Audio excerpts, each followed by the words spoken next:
You're here because you can't sleep. The irony isn't lost on you. You're holding a book, a device that emits light, when all you crave is the sweet, velvety darkness of slumber. But this is no ordinary book. This is an invitation, an initiation. Welcome to Sleep Quest. We are an ad-free black screen channel, a silent rebellion in a world that screams for your attention 24/7.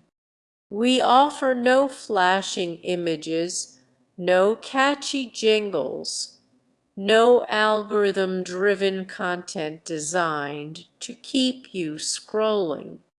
We offer something far more radical: a void, a beautiful, blissful, and profound emptiness. We are the gentle hum in the background of your overstimulated life, the soft whisper that says it's okay to let go.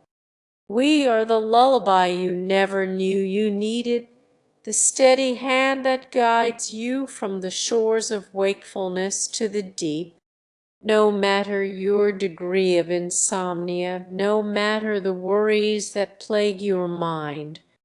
We are your nightly pilgrimage, your sacred ritual, your silent companion in the lonely hours of the night.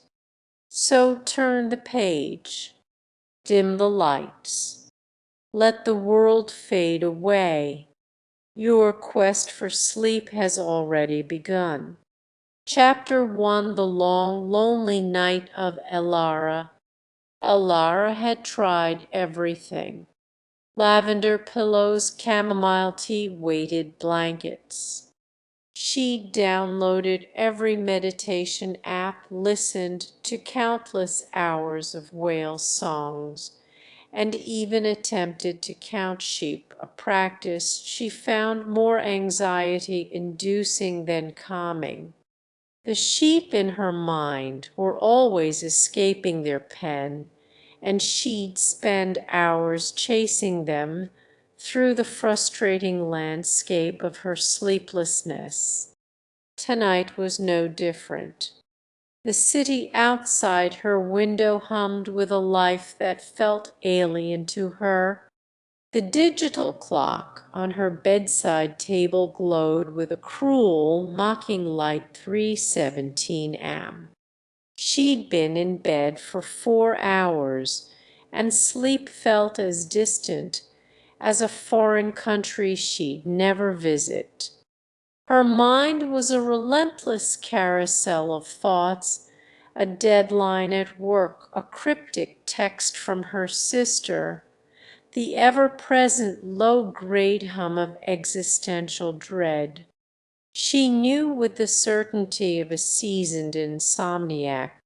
It was in this state of quiet desperation that she stumbled upon Sleep Quest.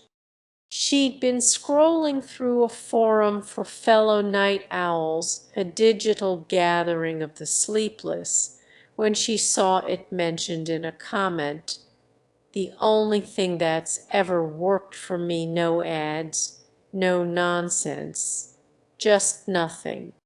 Intrigued, she searched for it. The website was as minimalist as promised: a black screen with a single elegant line of white text: "Your sleep quest begins here." There was no subscription fee, just a simple, unassuming enter button. She clicked it. The screen went completely black. For a moment she thought her computer had died. But then a soft, almost imperceptible sound began to emanate from the speakers. It wasn't music, not exactly. It was more like a presence, a gentle, ambient hum that seemed to fill the room with a sense of calm. Then the words appeared: They faded in and out of the blackness, slow and deliberate, like thoughts surfacing from the deep. Sleep is the golden chain that ties health and our bodies together. Thomas Dekker. Alara read the words, and for the first time in a long time, her mind didn't immediately race to dispute them. She didn't think about the golden chain being broken, or the links being rusty. She just read. Another quote faded in. We are such stuff as dreams are made on, and our little life is rounded with asleep. William Shakespeare.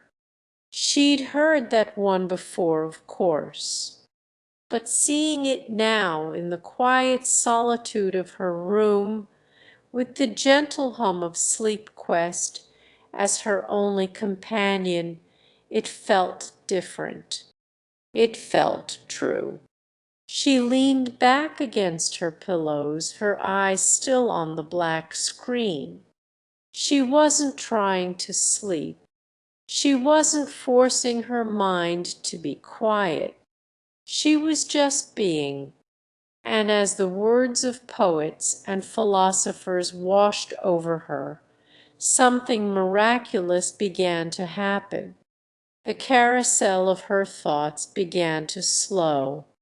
The knot of anxiety in her stomach began to loosen. She was still awake, but for the first time in a long, long time, she wasn't at war with her wakefulness. She was on a quest, and she had a feeling, a deep, intuitive feeling, that she was finally on the right path. Chapter 2: The Shared Solitude. The next night, Alara approached her bed not with dread, but with a quiet sense of anticipation. She performed her usual rituals, brushing her teeth. At 11:30 p.m., she opened her laptop, navigated to the familiar black screen, and clicked Enter. The gentle hum filled her room, once more a sound she was already beginning to associate with peace. The words began to fade in, and she noticed a theme emerging, a deeper exploration of the night's mysteries. Each day is a little life. The thought, which might have once seemed morbid, now felt profound. Sleep wasn't just an absence of consciousness, it was a transition, a daily rehearsal for the ultimate letting go. It was a shedding of the day's skin. As she contemplated this, a new element appeared on the screen. To the left of the quote, a tiny, faint light began to pulse like a distant star. It glowed softly for a few seconds before fading away. She moved her cursor over the area, and a message appeared, as unobtrusive as the rest of the site's design acknowledged the thought. She clicked. Her own faint light appeared, pulsed, and vanished. She wasn't just a passive observer. She was a participant in this silent global congregation of the sleepless. Another quote surfaced from the darkness.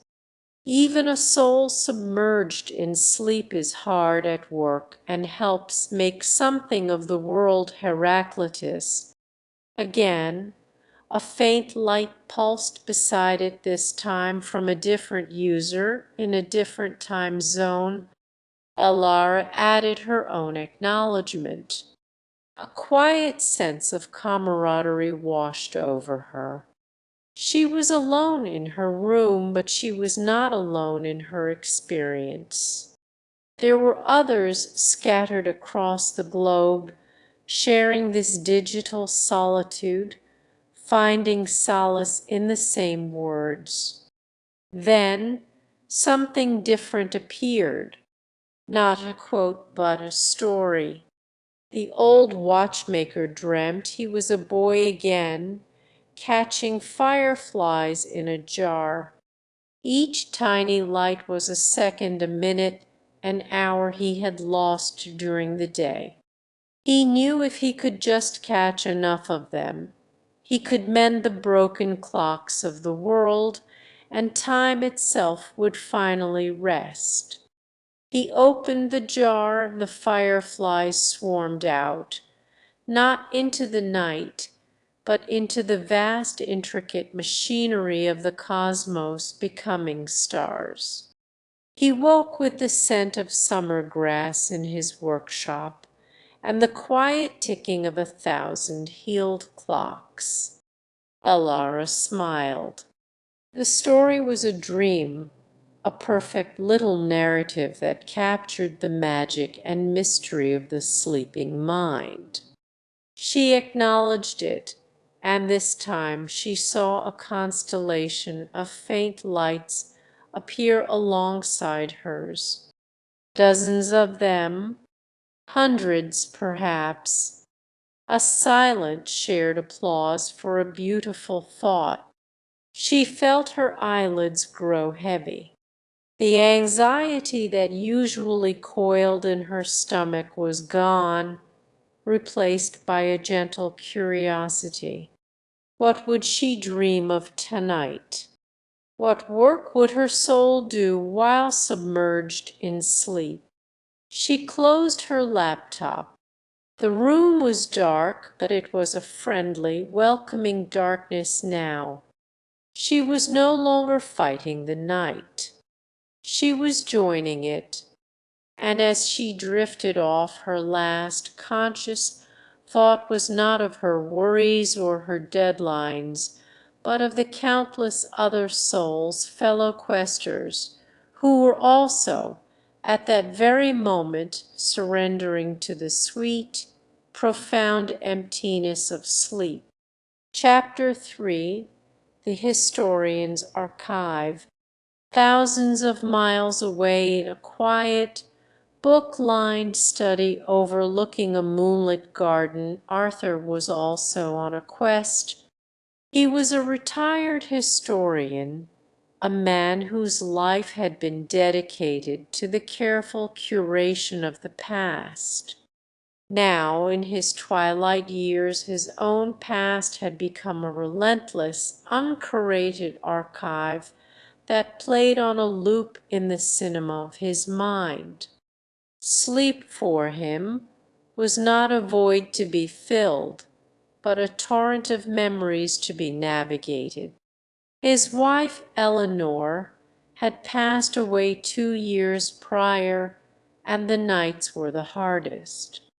The silence of the house was a canvas upon which his memory painted vivid, heartbreaking scenes, the sound of her laughter, the scent of her favorite perfume, the warmth of her hand in his. He didn't suffer from the anxious, buzzing insomnia of the young, like Alara. His was a quieter, more sorrowful wakefulness. His daughter had introduced him to sleep quest, thinking the gentle distraction might help. He was skeptical at first, a man of paper and ink in a digital world, but the simplicity of it appealed to his scholarly nature. It was an archive of thoughts, a library of slumber. Tonight he entered the familiar black screen and was greeted by a poem. Come sleep, O sleep, the certain knot of peace, the baiting place of wit, the balm of woe, the poor man's wealth, indifferent judge between the high and low. Philip Sidney, Astrophil, and Stella. Arthur read the lines slowly, savoring them. The balm of woe. Yes, that's what he was searching for. a soothing ointment for the wounds of memory. He saw a single faint light pulse beside the stanza. Someone somewhere felt the same. He moved his mouse, a gesture that was becoming less hesitant, more practiced, and clicked acknowledged the thought. His own light joined the other, a brief, silent handshake across the digital void. He wondered about that other light. Was it a young person anxious about the future? A new parent exhausted by the demands of a tiny life? Or someone like him, a fellow traveler in the landscape of grief? The anonymity of Sleep Quest was its genius. It allowed for connection without the burden of identity, empathy, without the performance of sympathy. A new feature had appeared on the site in recent weeks, a small, unobtrusive link at the bottom of the screen labeled The Dreamer's Log. Intrigued, Arthur had clicked it one night and discovered a collection of anonymous, user-submitted dreams. They were short, fragmented, and often surreal, a collective unconscious laid bare. Tonight, he navigated to the log and read the latest entry. I dreamt I was in a library where all the books were blank. The librarian, a woman with eyes like faded ink, told me that the stories would only appear when I stopped trying to read them. I sat down, closed my eyes, and listened. And the stories began to tell themselves, not in words, but in the rustle of the turning pages, the scent of old paper, and the quiet, steady rhythm of my own breathing. Arthur felt a profound sense of recognition. This was the lesson he was slowly, painstakingly learning. The more he tried to force the memories away, the more vivid they became. But when he simply sat with them, when he listened to the story of his life with Eleanor, the pain began to soften, replaced by a gentle, bittersweet gratitude. He returned to the main screen, where a final quote for the night was fading in. Man should forget his anger before he lies down to sleep, Mahatma Gandhi. A simple thought, yet profound. Arthur amended it in his mind. A man should make peace with his memories before he lies down to sleep. He acknowledged the thought, watching his light join a small cluster of others. One of those lights, though he would never know it, was Elara's. He closed his laptop. The house was still silent, but it was no longer an empty silence. It was filled with the quiet hum of shared solitude, the rustle of a million turning pages in the library of dreams. He walked to the window and looked out at the garden, at the silver-blue roses Eleanor had planted. He no longer felt like he was drowning in the past. He was simply visiting it, a gentle historian in the archive of his own heart. And for the first time in a long time, Chapter 4, The Artist's Muses. In a paint-splattered loft in a city that never slept, Leo was at war with his own body. He was a painter, and his currency was time. Every hour spent sleeping was an hour not spent in front of a canvas, an hour the muse might have visited, only to find the studio dark and the artist absent. He saw sleep as a biological flaw, a design error in the human machine. He fueled himself with caffeine and the frantic energy of impending deadlines, treating his bed as a necessary evil, a charging station he visited only when his internal battery was completely depleted. His art was vibrant, chaotic, and electrifying, but it was born from a place of relentless, self-imposed exhaustion. He'd been working on a new piece for weeks, a massive canvas that was meant to be the centerpiece of his upcoming gallery show. But it was stalled. The colors felt muddy, the composition was stagnant, and the initial spark of inspiration had dwindled to a frustrating flicker. He was creatively blocked, and his solution was to work harder, to stare at the canvas longer, to force the muse to appear through sheer force of will. It was during a to and doom crawl through a forum on creative hacks that he found a link to Sleep Quest.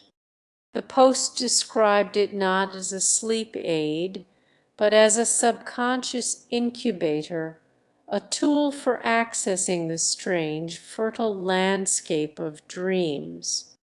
The idea intrigued him. If he had to sleep, why not make it productive? Why not turn his downtime into a research trip? He clicked the link, his expression a mixture of cynicism and curiosity. The black screen appeared. The gentle hum filled his chaotic studio, momentarily drowning out the sounds of the city and the frantic buzz in his own head. The first quote that appeared made him scoff. A good laugh and a long sleep are the best cures in the doctor's book. Irish proverb, easy for a doctor to say, he thought. They don't have a 6-foot canvas mocking them from across the room. But then another quote faded in and it snagged his attention. Man is a genius when he is dreaming. Akira Kurosawa. Leo paused. Kurosawa, a master, a visionary. He respected that. He thought of the surreal, dreamlike quality of the director's films, the way they tapped into something primal and strange. He saw a few faint lights pulse beside the quote. Fellow geniuses, perhaps. He clicked acknowledge, a gesture of solidarity with the sleeping giants of the creative world. He navigated to the dreamer's log. He read about libraries with blank books, about watchmakers catching stars, and then he saw one that made him lean closer. I dreamt I was painting with a brush made of moonlight. The canvas was the night sky, and my colors were not pigments, but feelings, the deep indigo of solitude, the shimmering silver of hope, the fiery orange of a forgotten memory. I wasn't painting what I saw, I was painting what I felt. And when I was finished, the sun rose not as a separate entity, but as a single. Leo read it again. A brush made of moonlight. The image was so vivid, so perfect. It was the key he'd been searching for. His own work had become too literal, too bogged down in technique and theory. He'd forgotten how to paint with feeling, how to dip his brush in the raw, unfiltered emotions of his own subconscious.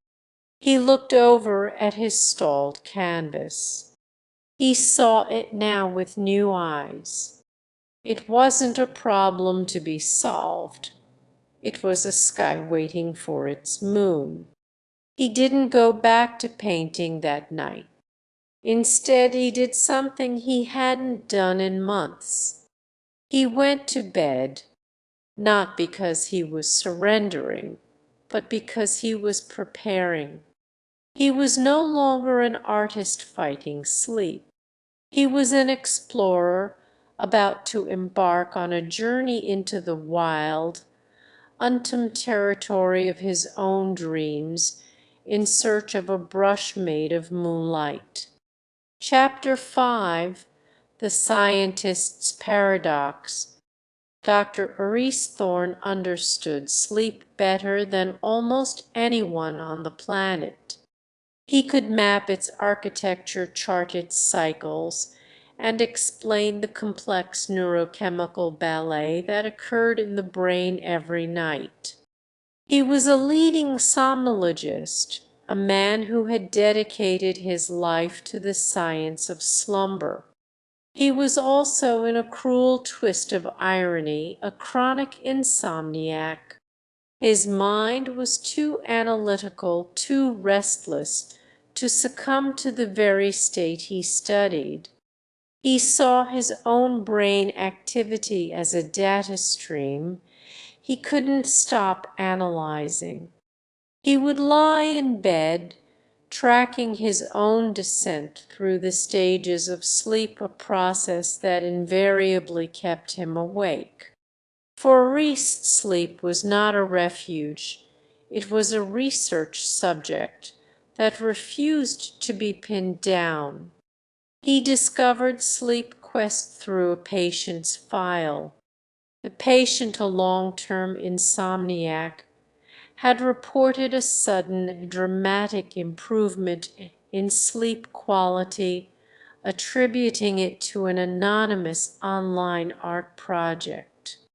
Intrigued and professionally obligated to investigate, Maurice navigated to the site, his scientific mind already cataloging its components: minimalist UI, low frequency, ambient sound, slow drip, content delivery.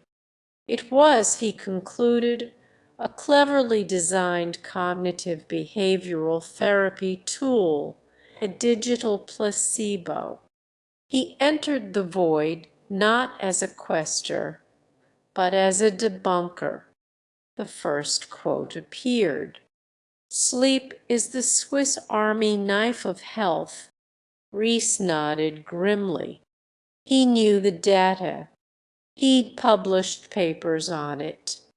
He could lecture for hours on the correlation between sleep deprivation and a horrifying list of ailments. The quote was accurate, but it didn't help. He saw a swarm of lights acknowledge the thought. The choir being preached to, he thought wryly. He spent the next hour analyzing the platform. He measured the decibel level of the hum. He timed the intervals between quotes. He hypothesized about the algorithm that selected the content. It was all very clever, but it was just code. It was just a well-designed machine. Then he found the dreamer's log. This, he admitted, was interesting. A raw, unstructured data set of human consciousness. He began to read, his analytical mind searching for patterns, for recurring symbols, for archetypes. He read about moonlight brushes and libraries of blank books. And then he read one that made him stop. I dreamt I was a cartographer, but my job was to map the coastline of a single tear rolling down someone's cheek. The landscape was constantly shifting, the geography fluid and uncertain. I realized I could never finish the map. The goal wasn't to chart the sorrow, but to navigate it. Reese felt an unexpected pang of emotion. To navigate the sorrow. That was it. That was the perfect metaphor for his own condition. He wasn't just sleepless, he was adrift in a sea of unnavigated grief for a life he felt he was only partially living. He looked at the screen, at the simple, elegant interface. It wasn't a machine. It was a mirror. It was reflecting back the collective anxieties and hopes of a million sleepless souls, and in that reflection he saw himself. For the first time, he clicked to acknowledge the thought. His faint light appeared a tiny anonymous data point in a sea of others. He wasn't a scientist observing a phenomenon. He was just another person in a dark room looking for a little peace. And as he finally allowed himself to feel, Chapter 6, The Convergence, weeks turned into a month. The digital space of Sleep Quest became a silent, foundational part of their lives, a constant in a world of variables. Alara, whose anxiety had once been a roaring fire, now found it reduced to a manageable ember. The constant pressure in her chest had eased, and she moved through her days with a newfound lightness. One morning, after a particularly vivid and peaceful dream, she felt an urge to contribute, to give something back to the silent community that had given her so much. She navigated to the dreamer's log and, after a moment's hesitation, began to type. I dreamt I was mending a torn piece of the sky. I wasn't using a needle and thread, but the contrails of airplanes, weaving them together to patch the blue. People on the ground looked up and saw strange, beautiful patterns, thinking it was just the wind. They didn't know someone was up there quietly fixing things. She submitted the dream, her heart thumping a little. It felt vulnerable, like sharing a secret. But as soon as she did, she saw a single light pulse in acknowledgement. Then another, and another, a small constellation of silent appreciation. In his book-lined study, Arthur read Elara's dream and smiled. It reminded him of Eleanor, who had always been the quiet mender in their lives, patching up arguments, soothing hurt feelings, weaving the fabric of their family together. He acknowledged the thought a silent thank you to the anonymous dreamer for the gift of a beautiful memory. In his paint-splattered loft, Leo saw the dream and felt a jolt of inspiration, mending the sky with contrails. The image was breathtaking. He grabbed a piece of charcoal and began to sketch furiously, the lines flowing from his hand with an ease he hadn't felt in months. He was no longer trying to capture reality. He was trying to capture the feeling of that dream. He acknowledged it, a gesture of gratitude to his unknown muse. And in his sterile, quiet lab, Reese read the dream and saw a metaphor for his own work. He was a scientist trying to mend the torn fabric of sleep.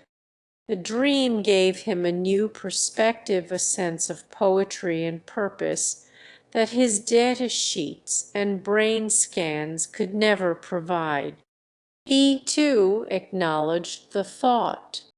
Four souls separated by geography, age, and circumstance were now connected by a single, shared dream. They were a silent symphony, each playing their own part, unaware of the beautiful, complex harmony they were creating together in the quiet. Chapter 7, The Glitch in the Void. The harmony, however, was about to be disrupted. One Tuesday night, Ellara logged on as usual. The black screen appeared, but the hum was different. It was almost imperceptible, but there was a faint discordant note underneath the familiar soothing tone. She frowned, leaning closer to her speakers. Then the first quote faded in, "Sleep, those little slices of death." Alara felt a chill. The quote was so different from the usual fare. It was jarring, unsettling. She looked for the acknowledgment lights, but there were none. The space beside the quote remained empty, a stark, unblinking void. Another quote appeared, this one even more disturbing. "I believe this sleeplessness comes only because I write during the day. The visible world helps me. During the night it cuts me to pieces unhindered." Franz Kafka. Arthur, in his study, read the Kafka quote and felt a familiar wave of sorrow wash over him, but this time it was cold, sharp-edged. The balm of woe had been replaced by a mirror reflecting the riced parts of his grief. Leo, in his loft, saw the quotes and felt his old frantic energy return. The sight was no longer a muse, it was a critic, echoing his deepest fears about the darkness and the destructive nature of his own creative drive. Rees, the scientist, was the most disturbed of all. He ran a diagnostic on the site's audio frequency. The discordant note was real, a subtle but measurable deviation from the norm. His mind raced. Was this a system error, a hack, or was it intentional? A deliberate introduction of a disruptive element into the carefully controlled environment. The final entry of the night was not a quote or a poem or a dream. It was a single cryptic question that burned on the black screen. What are you running from? The question hung in the digital silence, aimed like an arrow at the heart of each of the four questers.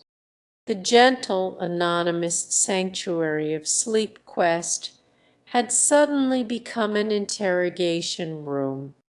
The void was no longer peaceful.